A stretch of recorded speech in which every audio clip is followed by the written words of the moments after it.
Bien amigos, pues aquí estamos. Bien amigos, estamos aquí nuevamente en su programa El Enigma del Conocimiento con temas raros, extraños, pero a la vez que son tan comunes que la mayoría de las personas se les hace común.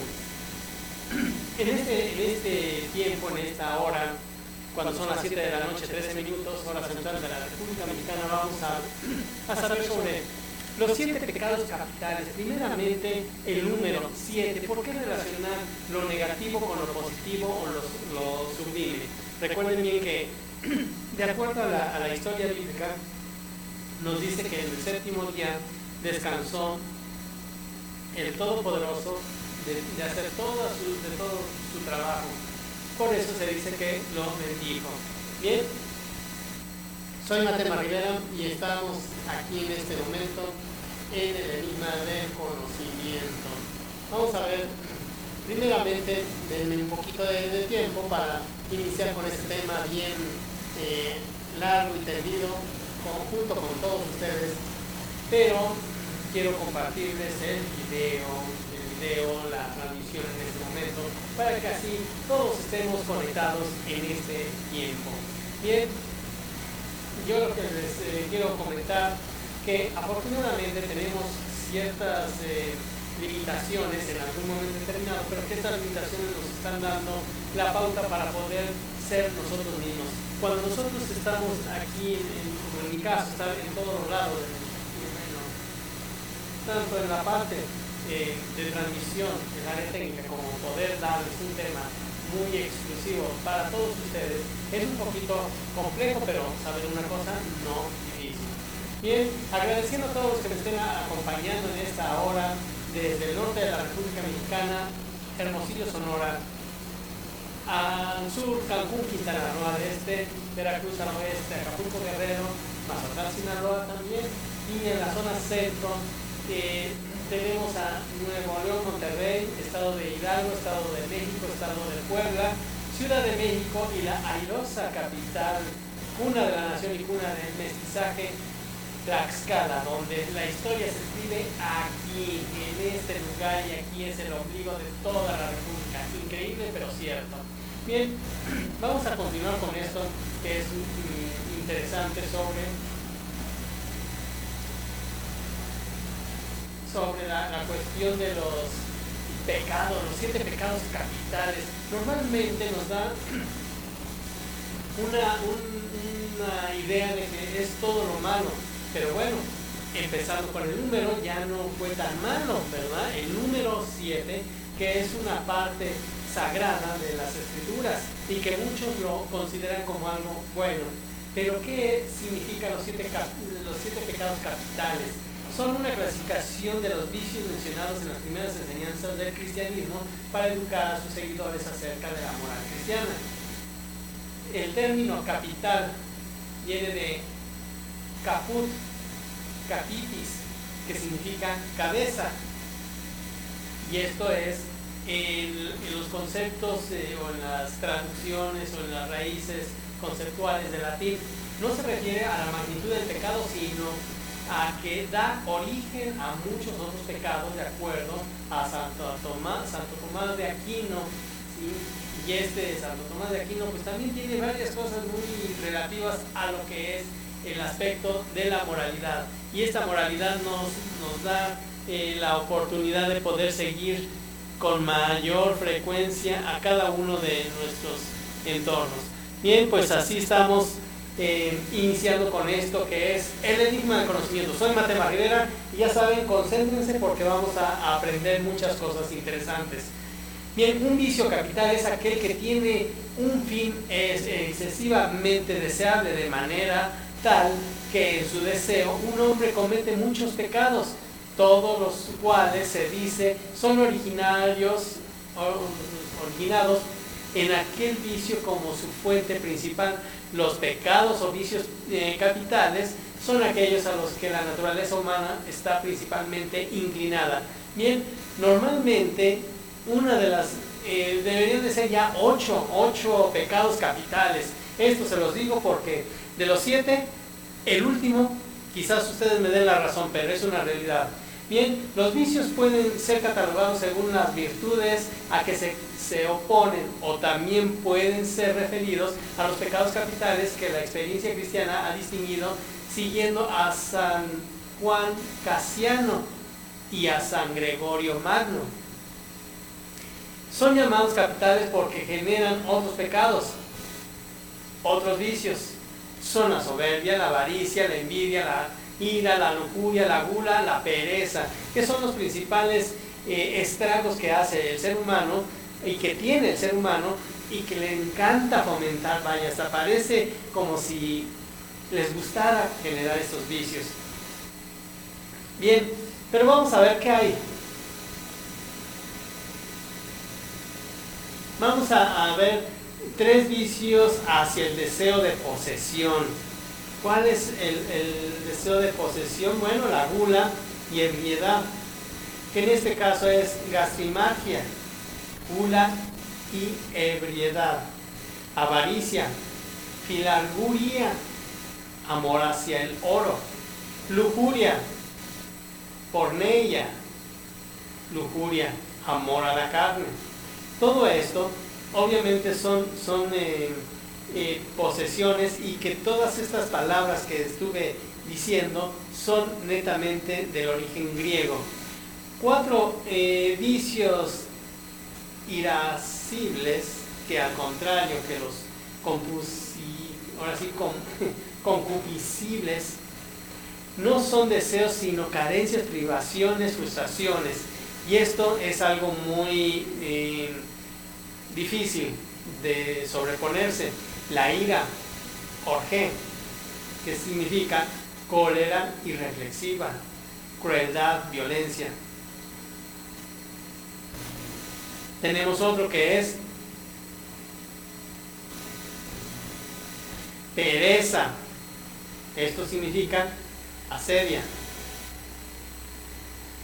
o acnoia en griego, depresión profunda, desesperanza. Otra de los tantos vicios es tristeza, autín, lupé, o sea, tristeza. Y el orgullo, que es uperefanía, orgullo, soberbia. Pero bueno, cada uno de estos tiene algo muy interesante que darnos a conocer. Pero ¿qué es lo que nos puede dar como conocimiento a esto, si realmente nos lleva a una destrucción moral, ético y físico? Bien, para poder entender todo esto debemos de ir desglosando cada uno de estos pecados capitales, y hasta el último les voy a decir el último, que debería ser el octavo, y que es muy arraigado, y casi la mayoría de la gente lo tiene y nadie se ha dado cuenta. Primeramente vamos con el pecado llamado lujuria, luxuria, ¿sí? De latín luxuria, abundancia, exuberancia. Es usualmente considerado como el pecado producido por los pensamientos excesivos de naturaleza sexual, o un deseo sexual desordenado e incontrolable. Bien, en la actualidad se considera lujuria a la compulsión sexual o adicción a las relaciones sexuales. También entran en esta categoría el adulterio y la violación. A lo largo de la historia, diversas religiones han condenado o desalentado en mayor medida o menor medida la lujuria. Bueno, pero algo muy interesante que hay que entender en todo esto: lujuria. Tratan de evitar esto, pero lo que no tratan de evitar es tantísima película pornográfica, sitios de internet pornográfico, las telenovelas con carácter erótico, que no les da más cerebro que hacer ese tipo de atracciones y llamamiento a las infidelidades, que esto provoca parte de la lujuria. Y el hombre o la mujer que esté viendo algunas telenovelas muy excitantes, vamos a llamarlo así, se genera esa luxuria, ¿sí? esa abundancia de pensamientos que hacen que nos martiricen, y que lógicamente las personas que no tienen pareja o que no vive cerca porque se fue a trabajar a otros lugares, se genera esa compulsión sexual, llegando a esta situación a varios factores, como puede ser el lesbianismo, la homosexualidad, el adulterio, la fornicación, y que todo este tipo de situaciones conllevan a la infidelidad. Y pues lógicamente esto es muy triste. No es algo que digamos, ay, esto es cosa de otro mundo, no, simplemente es tan natural como respirar. Así es que, amigos, no se me vayan a ir hacia la parte de la lujuria. Dante Alighieri consideraba que la lujuria era el amor hacia cualquier persona, lo que pondría a Dios en segundo lugar. Según otro autor, la lujuria son los pensamientos posesivos sobre otra persona. Bien, pero también podemos considerar que entonces eso ya puede transformarse en obsesión. Al ser obsesión, entonces hay una pequeña enfermedad dentro de la persona, la obsesión por el sexo, o tener las relaciones sexuales desenfrenadas que llegan a lastimarse, o en su defecto a ya no tener sentido de ese acto tan maravilloso, y llegando a tal grado que se vuelven como unos seres instintivos. Por eso es que la lujuria se presenta en esa etapa. Entre tanto, la segundo pecado capital, la gula. Actualmente la gula, de latín gula, se identifica con la glotonería, el consumo excesivo de comida y bebida. En cambio, en el pasado, cualquier forma de exceso podía caer bajo la definición de este pecado, marcado por el consumo excesivo de manera irracional o innecesaria. La gula también incluye ciertas formas de comportamiento destructivo. De esta manera, el abuso de sustancias o las borracheras pueden ser vistos como ejemplos de gula. En la Divina Comedia, ya saben, de Alighieri, los penitentes en el purgatorio eran obligados a pararse entre dos árboles, incapaces de alcanzar y comer las frutas que colgaban de las ramas de estos, y por consecuencia se les describía como personas hambrientas. Bien, pero en sí la gula es el exceso de comer más de lo que permite nuestro estómago. Muchos a veces llegan a tener esa enfermedad de anorexia, y que lógicamente comen, vomitan. Esto es algo que podría canalizarse como gula, pero en sí es que aún estando satisfechos por el alimento que se ha consumido, se requiere de más. Así es que ya saben, amigos, no se vayan con la gula. La gula también podría ser de una manera tan excesiva en el caso no de la lujuria, pero sí podría ser en el extremo de sentir placer al comer. Así es que cuidadito con la gula. En otro tanto, tenemos que avaricia. Bien, avaricia es un concepto muy tradicional, a donde todo el mundo que no tiene, o más bien que tiene la manera de poder prestar dinero y no lo suele dar, es porque son ávaros. Pero ¿de dónde viene esa palabra? La palabra viene del latín avaritia. Es como la lujuria y la gula, en pecado de exceso. Sin embargo, la avaricia, vista por la Iglesia, aplica solo a la adquisición de riquezas en particular. Un santo llamado Tomás de Aquino escribió que las avaricias es un pecado contra Dios, al igual que todos los pecados mortales. en las que el hombre condena las cosas eternas por las cosas temporales. Bien. Avaricia.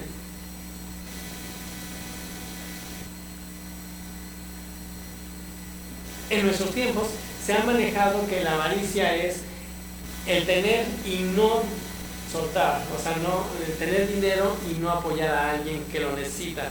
Entonces dice, eres un avaro, eres un tacaño, eres un codo.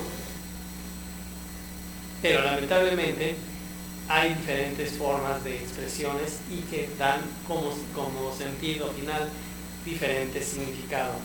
En el purgatorio de Dante, los penitentes eran obligados a arrodillarse en una piedra y recitar los ejemplos de avaricia y sus virtudes opuestas. Avaricia es un término que describe muchos otros ejemplos de pecados. Estos incluyen deslealtad, traición deliberada, especialmente para el beneficio personal, como en el caso de dejarse sobornar, que esto es algo que también es una raíz de esta avaricia.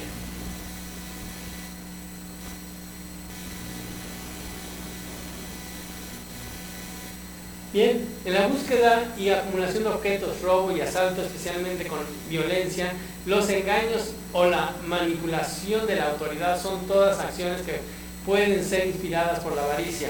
Tales actos pueden incluir la simonía. Pero bueno, en la pereza, que la mayoría le dicen, ¡ay, tengo sueño! Oh. Ajá, pero ¿qué pasa con este sueño? ¿Es correcto? Bien, para los que trabajan de noche, a veces de día ya no pueden y se llegan a vencer. La pereza, en latín, asedia. Recuerden bien, la pereza en latín es asedia. Es el más metafísico de los pecados capitales, en cuanto está referido a la incapacidad de aceptar y hacerse cargo de la existencia de uno mismo. Es también en el que más problemas causa en su denominación. La simple pereza es aún el ocio, no parece constituir una falta. Hemos preferido por esto el concepto de asidia o asedia, tomando en sentido propio, es una tristeza de ánimo que aparta al creyente de las obligaciones espirituales o divinas a causa de los obstáculos y dificultades que en ellas se encuentran. Pero normalmente la pereza es no querer hacer algo cuando tenemos una obligación. Por ejemplo, trabajar, ir a trabajar, a decir, ay, qué flojera, y ahí van con unos pasos que, vaya, cómo contagian ese optimismo de pereza. Obviamente, al ser pereza y contagiarse, también podemos perjudicar a nuestro medio ambiente, nuestro mundo, a los que nos rodean. Por eso, en algún momento determinado, cuando hay pereza o tienen sueño o lo que sea, dicen los choferes, ¿sabes qué? Pásate para atrás porque si no me pegas el sueño. ¿Es un pecado? Sí. Pero bueno, continuemos con la siguiente. Cuando son las 7 de la noche, 31 minutos, hora central de la República Mexicana, y vamos a continuar con más de los pecados capitales. La ira, en latín, ira, puede ser descrita como un sentimiento no ordenado ni controlado de odio y enfado. Estos sentimientos se pueden manifestar como una negación vehemente de la verdad, tanto hacia los demás y hacia uno mismo, impaciencia con los procedimientos de la ley y el deseo de venganza fuera del trabajo del sistema judicial, llevando a hacer justicia por sus propias manos. Fanatismo en creencias políticas y religiosas, generalmente deseando hacer mal a otros. Bien, la ira, cuando la persona está muy enojada, se provoca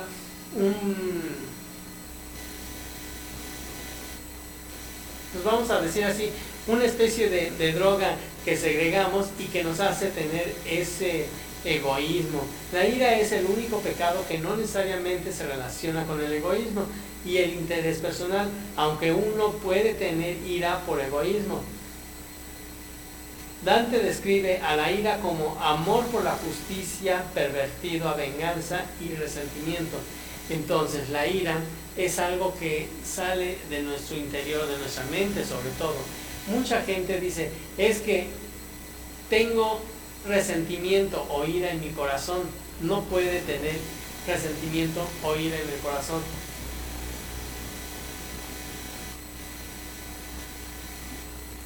Pero bueno, vamos a dejar que la humanidad pueda entender esto por sí sola.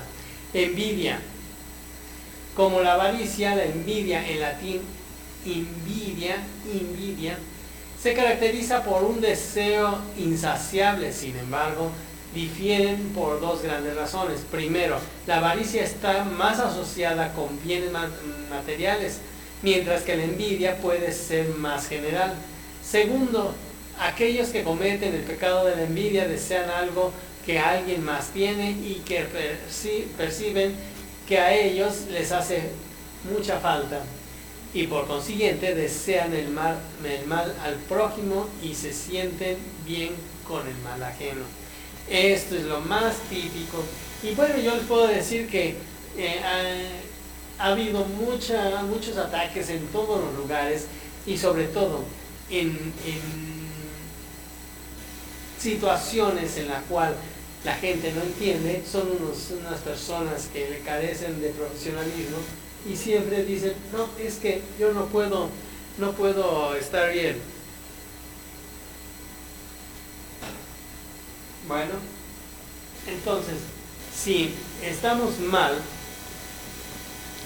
¿qué nos da como consecuencia? Que Dante Alighieri define esto como amor por los propios bienes pervertido al deseo de privar a otros de los suyos. En el purgatorio de Dante, el castigo para los envidiosos era el de cerrar sus ojos y coserlos, porque habían recibido placer al ver a otros caer. Así debería de ser hoy en día. Pero bueno, algo que yo les puedo decir y que bueno, los comentarios se los voy a decir al final, pero ya merito, terminamos. Vamos con el último, con el séptimo pecado capital, soberbia. En casi todas las listas de pecados, la soberbia, en latín superbia, es considerado el original y más serio de los pecados capitales y de hecho es la principal fuente de la que derivan los otros. Es identificado como un deseo por ser más importante o atractivo que los demás, fallando en halagar a los otros. Este es el problema número 1. Bien, ¿qué pasa con todo esto? Falta el último pecado capital, que yo lo considero que es un pecado capital, es la ignorancia. La ignorancia es algo que no se conoce o que simplemente no le damos la importancia porque no sabemos su raíz. Así es que, amigos, esto sí es muy preocupante, muy difícil, pero todo este tipo de pecados capitales, que en este caso yo estoy contabilizando 8 por el mal de ser ignorante, y ese es un gran pecado. Por eso la humanidad a veces comete tantas atrocidades y tantos problemas hacia sus entornos o sus, ¿cómo se podría decir?, conciudadanos, que lógicamente no les dan la oportunidad de entender. Bueno, ¿qué pasa cuando nosotros vemos que la ignorancia abunda en todos los rincones de nuestro ser? Pero fíjense, algo muy importante es que siempre estamos marcando lo negativo, pero no la solución. En esta ocasión y en este programa quiero comentarles que la solución está en cada uno de ustedes, en mí, pero todo tiene que salir de acá, de nuestra mente, poder controlar, poder oprimir todos esos pensamientos negativos. Cuando la soberbia, avaricia, lujuria, ira, gula, envidia, pereza, y bueno, en este caso la ignorancia nos está corrompiendo, pues seamos sinceros con nosotros mismos y levantemos esa mirada y ese momento de poder decir, quiero ser diferente a estos pecados capitales, pero a los que les gusta, también hay algo que quizás con esto me voy a ir un poquito al extremo. En 1589, Peter Binsfeld, basándose literalmente en fuentes anteriores, asoció cada pecado con un demonio que tentaba a la gente por medios asociados al pecado. Su clasificación de los demonios, ahí les va, es lujuria. ¿Quién le corresponde la lujuria? Asmodeo, en el caso de demonología. La gula, Belcebú. Avaricia, Mamón. Pereza, Belfegor. Ira, Amón. Envidia, Leviatán. Y soberbia, Lucifer. Y la ignorancia, pues ya saben, mejor no les digo, pero yo creo que es la combinación de todos. ¿Por qué? Porque sabiendo no hacen lo bueno. Así es que esto es lo ideal. Según Binsfeld, también existían otros demonios que incitaban a pecar, como los incubus, fantasmas masculinos que tenían relaciones sexuales con mujeres durmientes, y los sucubus, fantasmas femeninos que tenían relaciones sexuales con varones durmientes, que incitaban a la lujuria. Bien, cuando nosotros podemos, fíjense, aquí viene la parte interesante, si nosotros dormimos y estamos en esa situación de pecar en los sueños, tenemos la obligación y la oportunidad de defendernos. Algo que les puedo decir, en el caso de lujuria, de los incubus y los sucubus, pues se puede decir que de una manera directa tenemos una mujer que estuvo antes que Eva y fue, se puede decir, la esposa de Adán, llamada Lilith. Lilith obviamente se transformó en un demonio sexual donde quería tener copulación o tener relaciones sexuales cada instante, porque estaba asediada de un deseo desenfrenado, lo que Adán obviamente pues yo creo que le dijo, sabes que cálmate tantito, ¿sí? Ahora, para muchos dirán, bueno, ¿y esto a qué viene? Si Lilith es un personaje del Antiguo Testamento, pero que también Lilith pues ahora sí se nombra como Lilith, pero sí se nombra algo muy interesante. En Isaías capítulo 34, me parece que es 11 o 14, nos habla sobre Lilith. En algunas Biblias no lo van a encontrar. ¿Por qué? Porque simplemente al pueblo entre más ignorante, que es parte del pecado, mejor, así pasa desapercibido todo. Y bueno, entonces Lilith, dicen, pero ahora, ¿quién fue primero, Adán o la mujer? O sea, ¿el hombre o la mujer? En un principio, cuando se formó la tierra y el Todopoderoso estuvo, en la primera el primer ser humano creado fue Lilith. Dirán muchos, ¿pero cómo? Muy fácil. Creo que estos comentarios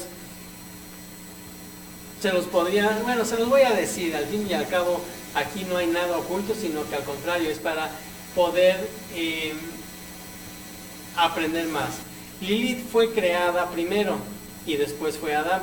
Cuando dice que fueron creados ambos, pero que Lilith, por eso se le llama Lilith, porque fue creada a través de la noche. Por eso es que se le llama Lilith, que en hebreo es Laila, noche. Por eso es que se dice que Lilith fue elaborada, fue creada en la noche. Y Adán fue creada en el día, para que hubiera, ¿qué? Un equilibrio, pero no se pudo. En el caso, por ejemplo, de Adán y Eva, pues tuvieron ya casi a la par y en el mismo instante del resplandor, del sol, de la luz, se pudo estar ya en armonía y en equilibrio. Por eso es que la cuestión de la ignorancia, y en el caso de los demonios, tenemos que tener mucho cuidado a lo que nos exponemos al ver películas de terror, al ver o al acudir más bien a centros espiritistas, a acudir también a que nos realicen limpias que sí nos pueden afectar nuestro bolsillo, nuestro comportamiento psicológico, nuestra mente y sobre todo en lo físico, cayendo así a regresar para que nos sigan estafando la gente que no es con un concepto y una ética profesional. Bueno, pues así como esto, que ya estuvimos viendo los pecados capitales, hay cosas entonces que sí nos llega a preocupar. Capital, ¿qué significa? El lugar donde está la raíz del todo. La ciudad capital por ejemplo, de nuestra República Mexicana en la antigüedad era la Ciudad de México, que ahora se ha convertido, más bien, era el Distrito Federal, que ahora se ha convertido en la Ciudad de México. Me equivoqué, bueno.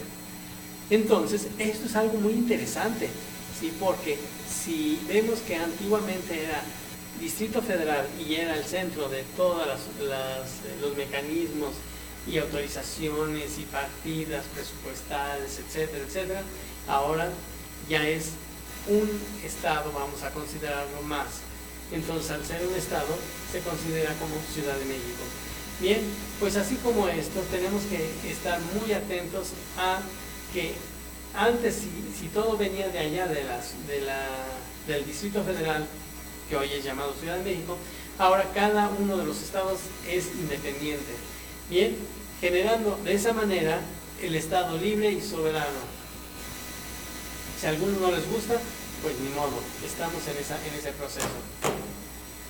Soy Matema Rivera y esto es El Enigma del Conocimiento.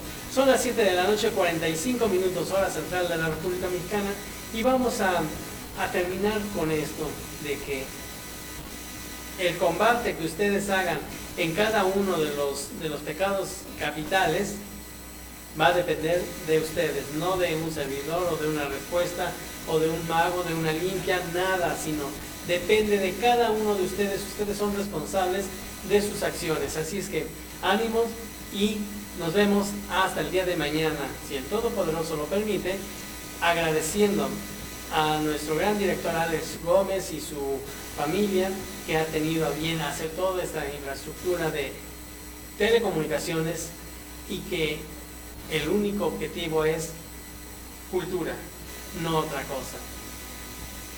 Agradezco a todos los que me estuvieron escuchando y acompañando en el norte de la República Mexicana, a Hermosillo, Sonora, al sur, Cancún, Quintana Roo, al este, Veracruz, al oeste, Acapulco, Guerrero, Mazatlán, Sinaloa, y a la zona centro, Nuevo León, Monterrey, Estado de Puebla, Estado de Hidalgo, Estado de México, Ciudad de México y la airosa capital, cuna de la nación, Tlaxcala, donde la historia se escribe aquí. Nos vemos, soy Matema Rivera, hasta entonces.